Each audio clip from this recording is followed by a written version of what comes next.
James is a professor of global conflict studies at the University of Chicago's Harris School of Public Policy.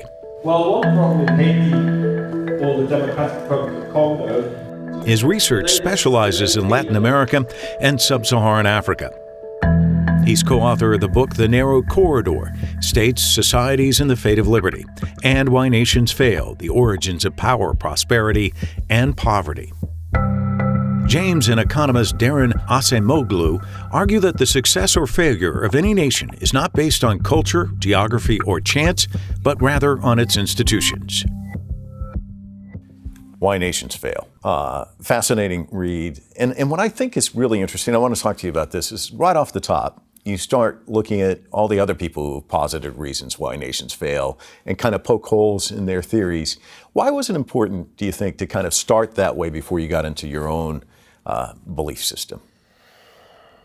Well, I think that's how academics function very often. You know, you develop this super critical facility, you know, of criticizing other people's work. It's very combative academia, you know, criticizing other people's work and thinking, that's not right, what could be the real answer? I think probably a lot of the scientific work that we did to start with on this theme was sort of inspired by that. You know, it was inspired by, I was at a lecture by Jeffrey Sachs at Boston University, and I was staying with Acemoglu. I was teaching at University of California, Berkeley at the time, or maybe even earlier at University of Southern California. And then Jeffrey Sachs was talking about why the tropics were poor and why if you're close to the equator, you're intrinsically poor. And, you know, our first reaction was, that's lunacy, you know, but there's a correlation there. You know, it just happens to be true, you know, that countries closer to the equator are systematically poorer than countries further from the equator. So how could that fact be true, but there'd be no causal relationship at all? You know, there wasn't anything intrinsic. It's just a coincidence in some sense. So a lot of our early work was actually trying to show, like, how could that happen? You know, how could you get that outcome? And, you know, our idea was, well, that's about colonialism, and it's about how colonialism created very different types of societies in different parts of the world. So then, you know, then you start thinking about all the other explanations it could be about culture and religion, and, you know, and then you start thinking about, well, how can that be wrong, you know? I think it's just like the way academics think, you know. So why are countries richer than others? Why do countries fail? Well, like, you know, our view is that you know, the success or failure economically of a country is really about the way the people themselves in those societies organize. You know, it's about the rules, what we call institutions, and institutions create very different patterns of incentives and opportunities in poor countries and rich countries. In rich countries, they incentivize innovation and investment and saving and entrepreneurship. And in poor countries, they don't. And you know, we make this kind of fundamental distinction between inclusive institutions that drive prosperity and extractive institutions that block incentives and opportunities. But when it comes to thinking about, you know, why is it that some countries have extractive institutions and why is it that some countries have inclusive institutions, that's really about politics. You know, it's about extractive institutions. You know, why does Guatemala have extractive economic institutions? That's about politics. Guatemala may be a poor country, but some people are extremely rich in Guatemala.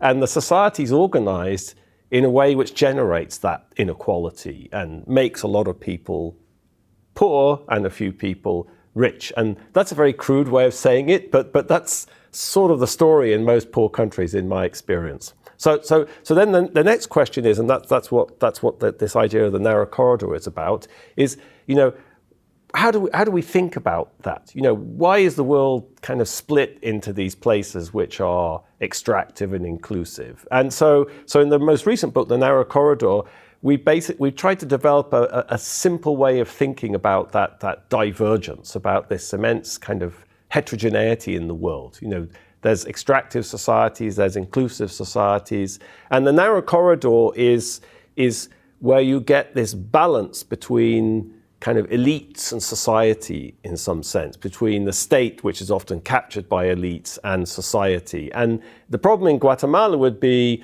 you know, the elites dominate society.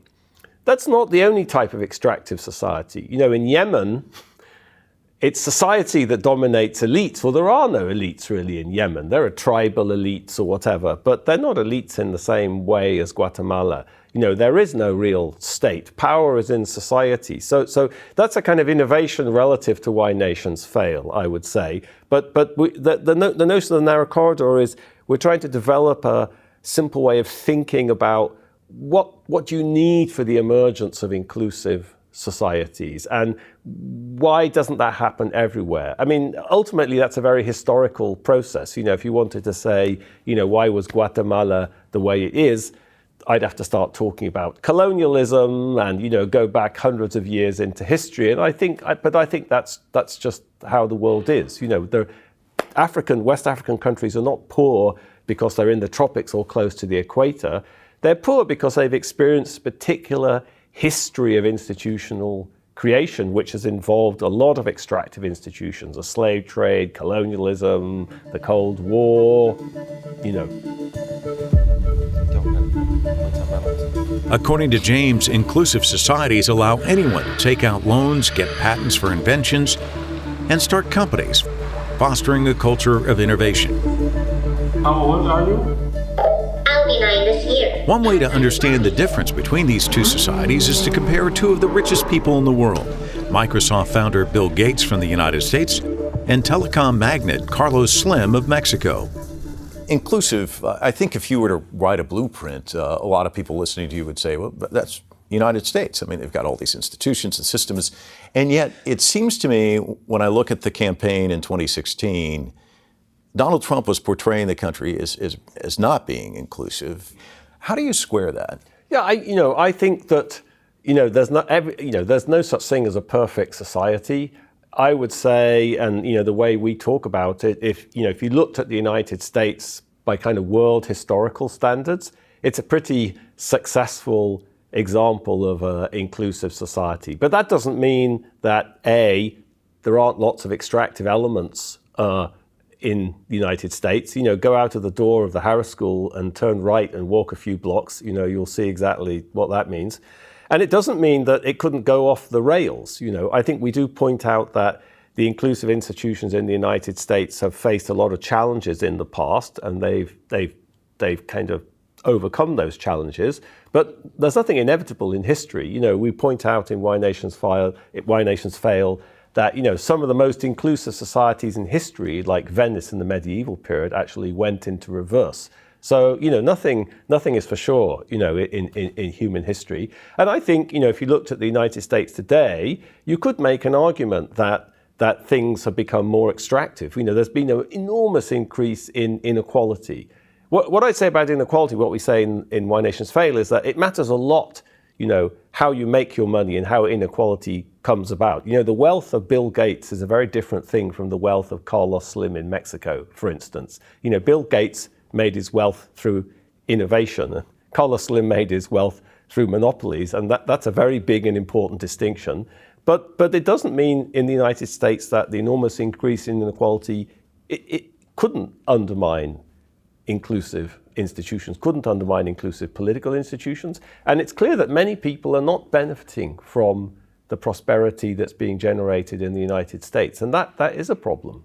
You mentioned Bill Gates, but there was a monopoly suit against him, I think in the late 90s, where they said they were going to have to break apart, and yet he fought that in court and was able to succeed, correct? Well, he was found guilty, Microsoft was found guilty of violating the Sherman Antitrust Act, so I don't think that's a victory for Bill Gates.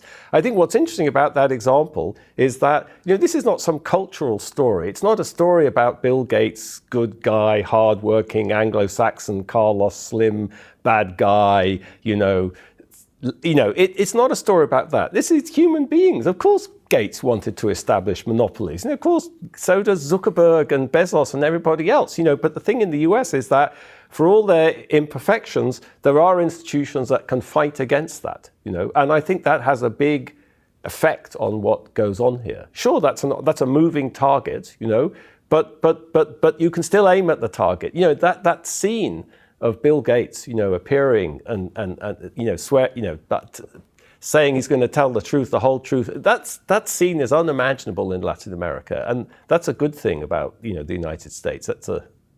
It's not the only comparison you make between the U.S. and Mexico. You talk about Nogales, which I enjoyed reading that because I've been in both Nogales in Arizona and across the border into Mexico. So visually, this came right to me. But talk to me about the striking differences there and why you use that illustrative point. Yeah, I mean, I think that's what what we call a natural experiment, in social science, like the division of the Koreas. It's a way of saying, here's a place where the geography is kind of very similar. Nogales, north and south of the border, is very similar culturally.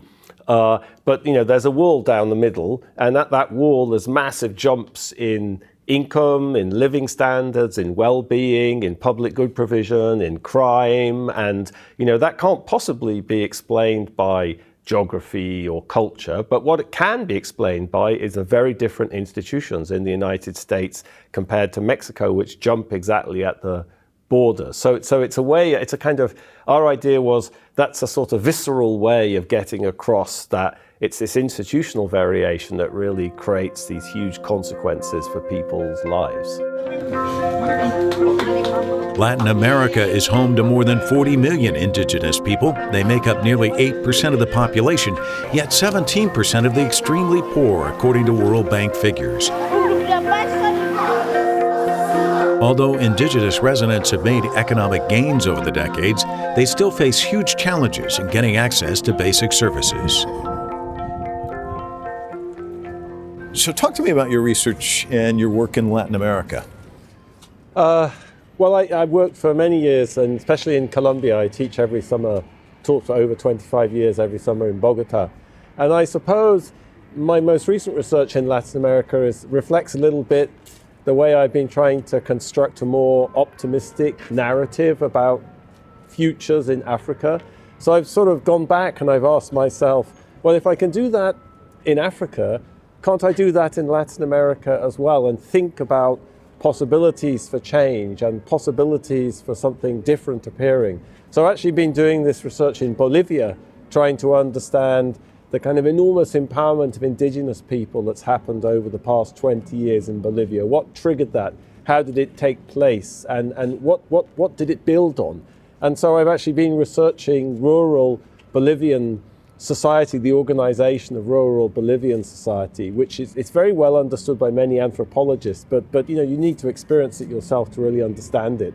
So I was just in Bolivia doing fieldwork in these ayllus. The ayllus is the sort of governance structure of rural Bolivia, of Aymara Bolivia, and trying to understand how that is connected to this rise of indigenous politics and indigenous empowerment, and how it's connected to the organization of extractive institutions and the state in Bolivia. I think that's a very interesting story, that it's deeply connected to the way the state is organized. And I think that shows that in many parts of Latin America, maybe there are possibilities for organizing, and there are possibilities, political possibilities, for creating more inclusive institutions. You see that in other places, on the Pacific coast in Colombia, for example.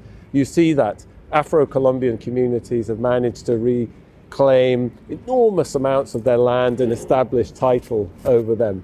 And so that's what I've been trying to do. I'm just trying to pose a question to myself, which is, can I rethink this narrative we have of Latin America, and where are the spaces, where are the opportunities for creating a different sort of Latin America?